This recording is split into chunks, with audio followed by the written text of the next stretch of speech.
Well, hello. Um, I'm back in Vermont now, trying to settle in after a fairly cold and difficult trip to the Southwest, specifically Death Valley. I had a vision quest happening out there, and it was one of those trips. They happen every now and again where every possible thing that could go wrong does go wrong, and then a few things which don't seem possible to go wrong find their way into going wrong as well. So I'll just say disaster number one is, uh, 2 days before leaving, which involved a 6 o'clock flight out of the airport, which is 3 hours away, in 6 o'clock in the morning. I was packing and all of a sudden I saw for my wallet. I looked for my wallet. I could not find my wallet, and this was on, I think, Friday afternoon or Saturday morning, and the plane was leaving early Tuesday morning. So the whole weekend I looked for my wallet and couldn't find it, and this was really stressing me out. It was okay. I didn't need it for my identification on the plane. I could have taken my passport, but when I got to the rental car agency, my passport wasn't gonna work for renting the car. So anyway, I just was going crazy, and it turns out on Monday, less than 24 hours before leaving. I found out that I had left it in the post office the previous Thursday, and found out that it was in my post office box. So that particular disaster was averted. There was just a lot of stress related to it beforehand. But anyway, I did get packed. I left pretty tired. I finished packing at midnight Monday night, and so I went to bed at midnight and got up at 2 a.m. So 2 hours of sleep, followed by then being up for the next 24 consecutive hours. So a long trip, stress, tired, and I was really looking forward to this trip to Death Valley. My picture was, oh, winter in Vermont. Finally, I'll be sleeping under the moon and the stars out in the open. It'll be warm and certainly, of course, there's a lot of work in teaching and guiding a quest, but I definitely thought, well, while the people were out on their solos, I would get my treasured 4 days alone in base camp, just free to read or write or do whatever projects I wanted to do. And so I had brought some projects with me, which involved some writing projects, and I intended to. They were half done, but I intended to download what I had finished off the cloud by just driving into there's a motel in the small town of Big Pine where you can just drive in and get on their Wi-Fi. But on the plane going out, the Wi-Fi driver on my laptop just crapped out. So I went out with all these projects which I couldn't do, and I could not communicate with anyone because, of course, I was unable to get any emails in and out. So people I'd committed to send things to, I couldn't send anything to them, nor could I send them a message telling them I wouldn't be sending anything. So that whole part was stressful, and fortunately, the plane ride went fine, but pulled into, got into the Las Vegas airport and got into that big, huge hallway with all the baggage carousels. Found the right carousel for my flight, and about 10 bags came out, and then it all shut down. Turns out that Air Force One had landed on the runway, and because Air Force One was there, they shut down all of the baggage. Uh, so after my flight had started to unload baggage, it just nothing else came off for the next hour and a half, and that led into getting out of Las Vegas really later than I intended, which involved getting stuck in rush hour traffic, which involved eventually getting to the campsite I was going to stay at well after dark and setting up in the dark. And oh my God, it was just I guess what most people would call a shit show. And and then fortunately, then the quest started, and that was mostly fine. But I had this picture of, oh, Death Valley warmth, and out of the 16 days I was out there, there were 4 or 5 that were quite pleasant, but most of the rest was many days where the high was in the low to mid 50s, uh, a lot of overcast, a good bit of rain, a bit of snow and sleet, and this relentless 25 to 30 mile an hour wind. So it was really day after day of like shivering and freezing, and the result of that being that this cold, which I had contacted contracted before leaving. It had run about 5 days, and I was mostly over it. But then having having 2 weeks where I was shivering all the time. By the time I got back, it had returned with a vengeance, and so for the last 2.5 weeks, I've been dealing with the trying to recover from the nameless respiratory virus, which whatever it is. So anyway, having said all that, I have a practice, which is whenever I'm feeling bummed, or when I'm get up and I'm feeling frustrated, or I don't feel good about the day, or I feel like that the day before didn't go as well as I wanted to. I start by making a list of all the good things that have happened. Because, sure, there's always plenty of things one could complain about, but my feeling, and I think it's the truth, there is just as many good things that one can be grateful about. So today I started with some of the good things, and I think this morning I just started with the good things of yesterday, and it's a truth. Cognitive science has discovered that in terms of the practices that can make us feel satisfied with our life, or the virtues that give us a sense of satisfaction. The number one virtue is just the amount of energy we have. Zest. Zest is number one. But number two is gratitude.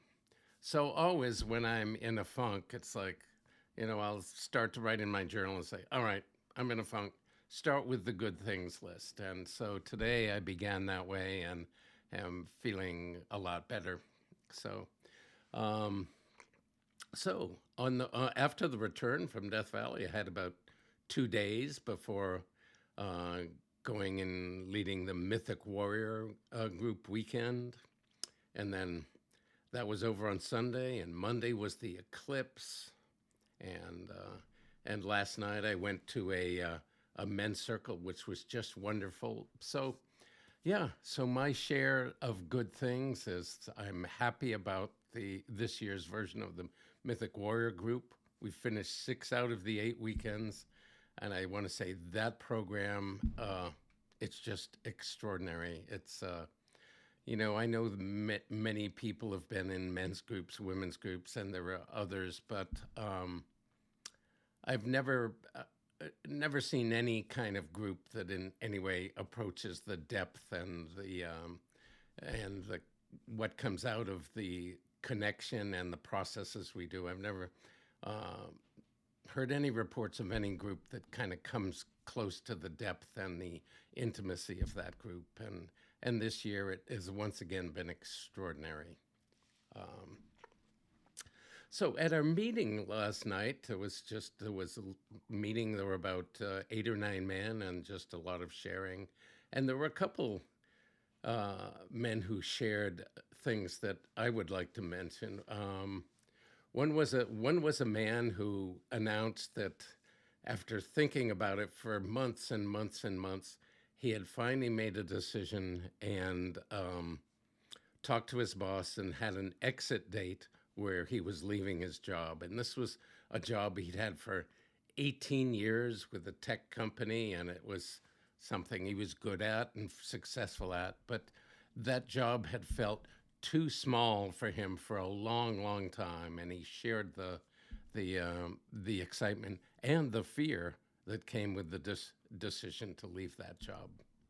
And there was another man who his share was about going to an eclipse party and the collective magic and this sense of something numinous and large and extraordinary shared with a bunch of people that felt like one of those transforming moments of his life. And I wanted to speak about both those things as coming from the point of view as someone who's led Vision Quest for 35 years. Firstly, when the man shared about that feeling of just wonder and the numinousness of it, he asked if other men had had that kind of feeling. And so I just want to say, certainly part of what's kept me in the game, so to speak, of leading Vision Quest, certainly there were many wonderful things about leading Vision Quest, going to beautiful places and travel and being away from, cell phones and having this connection to nature. But certainly one of those things that's kept me going is the number of extraordinary moments which either I have had, having gone on something like 35 Vision Quests of my own, the number of moments where that have been extraordinary is just too many to mention. It's almost like something. It's almost like something I would expect, and there's something about that process of leaving behind books and entertainment and all of those things that tie us to the ordinary, social, mundane, day-to-day life, so that all that's left is your inner life meeting this grand force. I mean, we call it nature, higher power, but it's essentially a conversation between the self and what some people call God. And that relationship has center stage for 4 days and nights, and there's no food and you're fasting. So it creates an altered state, and it creates so many of those moments where one is speaking to the mountain or singing to the clouds and they're singing back. So many moments of connection and moments of merging where one's inner awareness and something very alive and present outside speaks back. And so for me, I've had very many moments like that myself, but also in guiding quests. When I'm there at base camp and a group is out, I know that each of those people who are out there are going to have moments like that. And there is just something that feels so right and satisfying knowing that when these people come back, I will see it in their eyes. And when we look at each other, we'll both know that we have had this kind of transformative experience and transformative moments. And the sense of sharing that, and certainly for me also, leading that and providing the situation where that happens is just so rich and wonderful. So I felt as this person was sharing about that, I felt this immense gratitude about the life I lead and the work that I get to do. And the second thing I wanted to mention was the man who was leaving his job of 18 years. And on the one hand, he felt all of this excitement about it, but he also felt terrified, and he shared some of that fear. It's just like he said, yeah, I'm so excited, but I'm wondering, well, how will I get health insurance? Or how will I be able to pay this or that, the mortgage? Or what new job will I find? And so whenever, and I know from so many times, it's kind of a condition of the heroic journey and taking an adventure, that when one enters the unknown, one leaves behind all one's traditional or habitual or routine ways of of keeping ourselves in a world that's very known and predictable.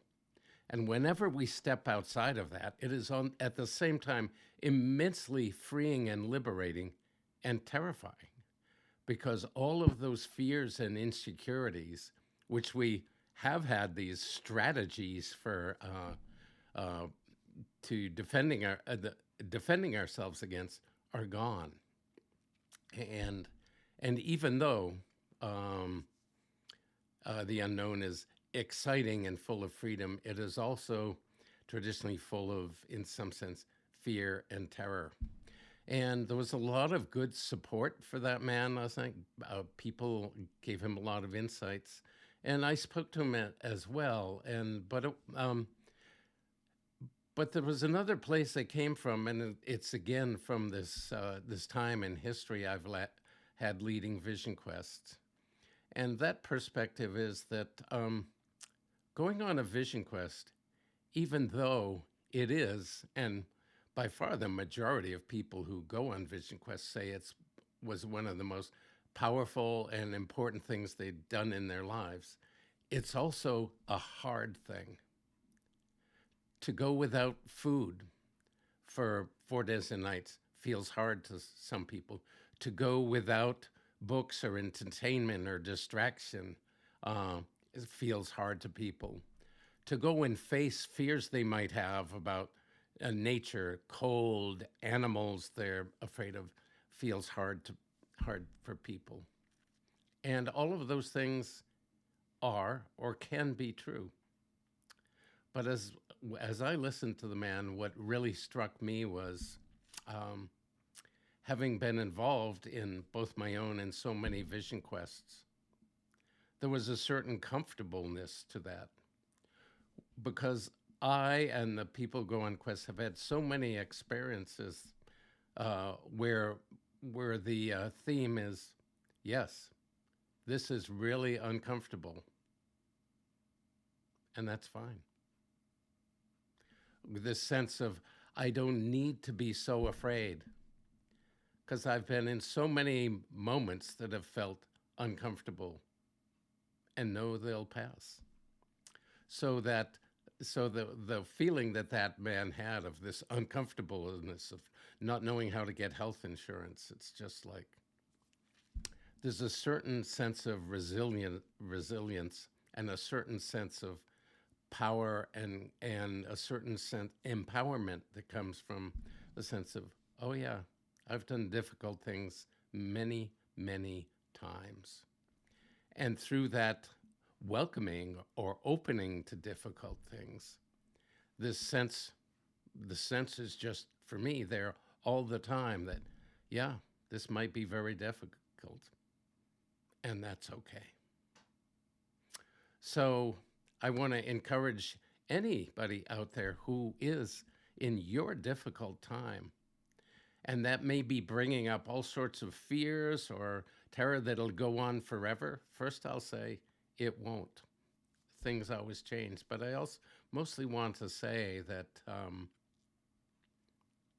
I believe most all of us, if we give ourselves a chance, have sources and of strength way beyond what we may have been trained to think we have.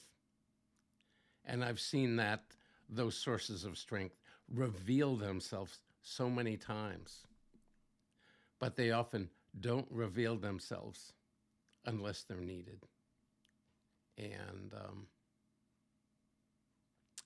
and so that's what I really want to share as my first post after coming back, is that the sense that we all have these sources of strength, and that we can find them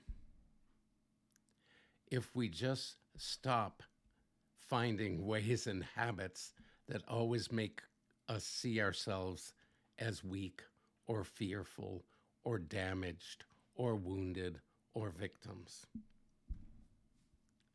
You have sources of strength you probably have no idea about. And of course, I'm sure you have sources of strength you're very familiar with. So I just want to say blessings. I'm glad to be back. And may you find today your list of things to be thankful for and have gratitude for. Blessings and all good medicine to you.